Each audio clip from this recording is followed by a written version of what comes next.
This is Karen Quinlan. In 1975, Karen became comatose due to brain damage from consuming alcohol and benzodiazepine. She has also been dieting and only weighed 115 pounds on admission. Neurosurgeons say that she is in a persistent vegetative state and the possibility of recovering is minimal.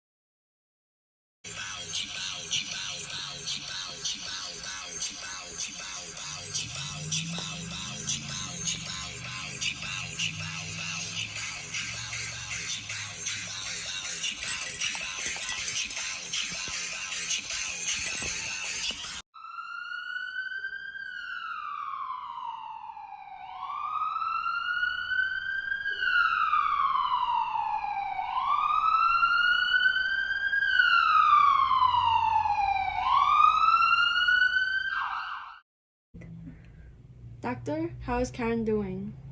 Unfortunately, Karen does not seem to be in a good state.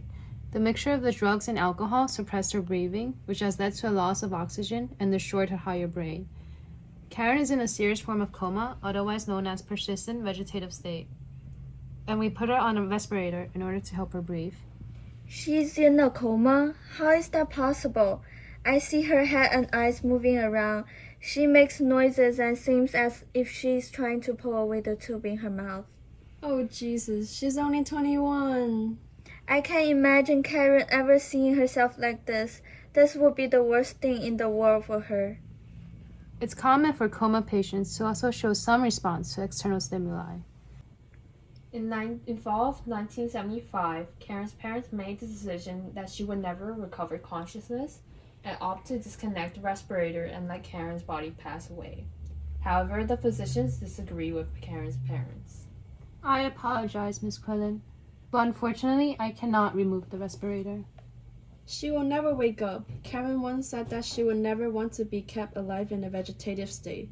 As Karen's legal guardian, I have the responsibility to honor her wishes regarding her treatment. I understand that you, being Karen's legal guardian, you have the right to make decisions for Karen, but this is not a simple matter. Excuse me? Why not? Karen is my child and I have the right to make the decision. I cannot disconnect the ventilator, as there is no written record of Karen's wishes, and there's no medical precedent that would allow me to do so. As a physician, it is my duty to ensure that all of my patients get treatment until the very last moment of life. Removing the respirator would feel like killing a vulnerable patient. This action will be considered malpractice and go against the usual standards of medical practice. If you later decide to change your mind, you can sue me and the hospital for malpractice, and that is another legal concern. The lower court decided that life-sustaining devices that could not be disconnected due to the absence of a formal consent from Karen herself. Court ruled that the right to die was not found in the U.S. Constitution. We will bring this up to the New Jersey Supreme Court. In 1976, the New Jersey Supreme Court approved the removal of a respirator, and they were one of the first states to apply the right to privacy in a case of disconnecting life support. Many question if the government has the right to make decisions on ending life support. I will not remove the tube, because this is a form of euthanasia. Why didn't you tell us before? I would have transferred Karen out of this hospital immediately. We can only wean her and try to get her off the machine.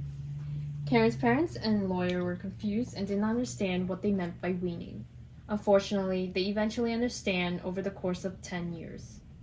After weaning, Karen was off the respirator in May 1976 and transferred to a nursing home in 1976 and stayed there.